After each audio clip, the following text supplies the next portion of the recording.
Ukraine रूस युद्ध नवीनतम, पुतिन ने नवल्नी की मौत का आदेश नहीं दिया। अमेरिकी रिपोर्ट, मॉस्को कॉन्सर्ट हॉल हमले में एक और गिरफ्तारी। वॉल स्ट्रीट जर्नल के अनुसार अमेरिकी खुफिया एजेंसियों ने सुझाव दिया है कि व्लादिमीर पुतिन ने संभवतः एलेक्सी नवल्नी को मारने का आदेश नहीं दिया था। इस बीच पिछले महीने मॉस्को कॉन्सर्ट हॉल में हुई गोलीबारी में 12वें व्यक्ति को गिरफ्तार किया गया है, जिसमें 133 लोग मारे गए थे। चासिव यार रूस का अगला निशाना क्यों है? जैसा कि हमने अपनी पिछली पोस्ट में बताया था, रूस का लक्ष्य हर कीमत पर पूर्वी यूक्रेन के शहर चासिव यार पर कब्जा करना है।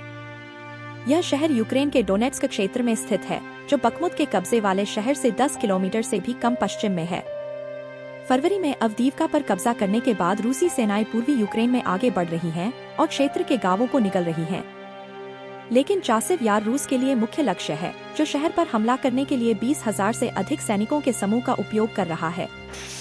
यूक्रेन अपनी रक्षा में बंदूकों से भी आगे है और संख्या में भी कम है, लेकिन उसे यह फायदा है कि चासिव यार ऊंची जमीन पर स्थित है, जो एक प्राकृतिक रक्षात्मक संरचना के रूप में काम करता है।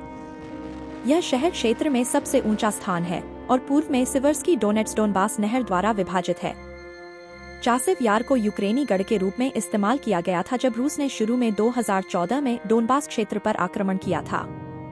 इसने एक प्रमुख सैन्य अस्पताल की मेजबानी की और संयुक्त बल ऑपरेशन के मुख्यालय के रूप में भी कार्य किया। यूक्रेन 2022 में शुरू हुए पूर्ण पैमाने पर आक्रमण के दौरान शहर को एक पुनर्संमुहन केंद्र और अग्नि सहायता आधार के रूप में उपयोग कर रहा है।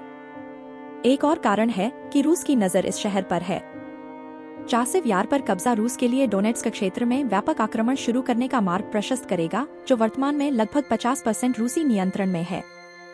रूस पहले ही चासिव यार के बाहरी इलाके में पहुंच चुका है और यूक्रेनी अधिकारियों ने चेतावनी दी है कि मॉस्को 9 मई को रूस की सैन्य छुट्टी तक शहर पर कब्जा करना चाहता है।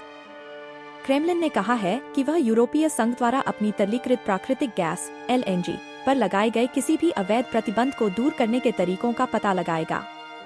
इस सप्ताह की शुरुआत में यूरोपीय संघ के 3 सूत्रों ने कहा कि यूरोपीय आयोग के अगले प्रतिबंध पैकेज में पहली बार LNG पर प्रतिबंध का प्रस्ताव होने की उम्मीद है।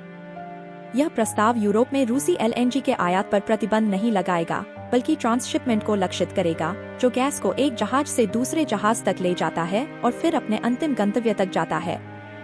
स्थानांतरण आमतौर पर बंदरगाह क्षेत्रों में किए जाते हैं।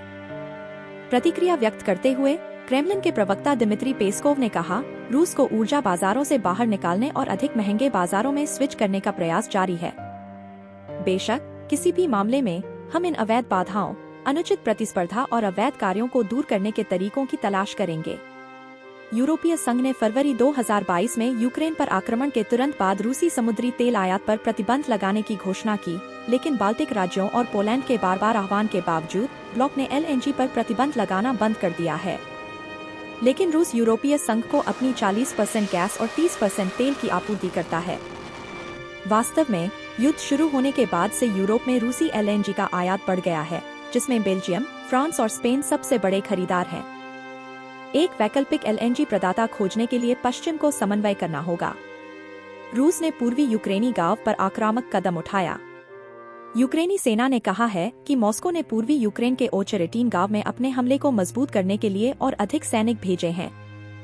फरवरी में अवदीवका शहर पर कब्जा करने के बाद रूसी सैनिक पूर्वी मोर्चे पर कम से कम आधा दर्जन गांवों में धीरे धीरे आगे बढ़ रहे हैं। जबकि आज ओचेरेटिन में भीषण लड़ाई चल रही है, यूक्रेन की पूर्वी कमान के एक प्रवक्ता ने कहा कि उनकी सेना के पास स्थिति नियंत्रण में है और उन्होंने अभी भी गांव के 2/3 हिस्से पर नियंत्रण कर लिया है। नजर वोलोशिन ने कहा कि उनके सैनिकों ने रूसी सेना द्वारा जब्त किए गए गांव के हिस्से पर गोलाबारी की, दुश्मन को अवरुद्ध कर दिया गया है और उन्हें बाहर निकालने के लिए उपाय किए जा रहे हैं। उन्होंने कहा कि उन्हें क्षेत्र में स्थिति को बदलने में मदद के लिए अमेरिका से सैन्य सहायता की उम्मीद है। श्री वोलोशिन ने कहा कि रूसी सेना हर कीमत पर रणनीतिक शहर चासिव यार पर कब्जा करने की कोशिश कर रही है। वे अभी तक शहर में प्रवेश करने में कामयाब नहीं हुए हैं, जो ऊंचाई पर स्थित है।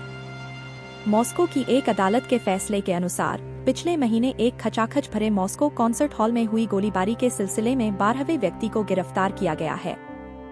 जुमाखोन कुर्बोनोव पर हमले में शामिल अन्य लोगों को धन और दूरसंचार साधन उपलब्ध कराने का संदेह है। अदालत ने आज फैसला सुनाया कि उन्हें कम से कम 22 मई तक हिरासत में रहना चाहिए।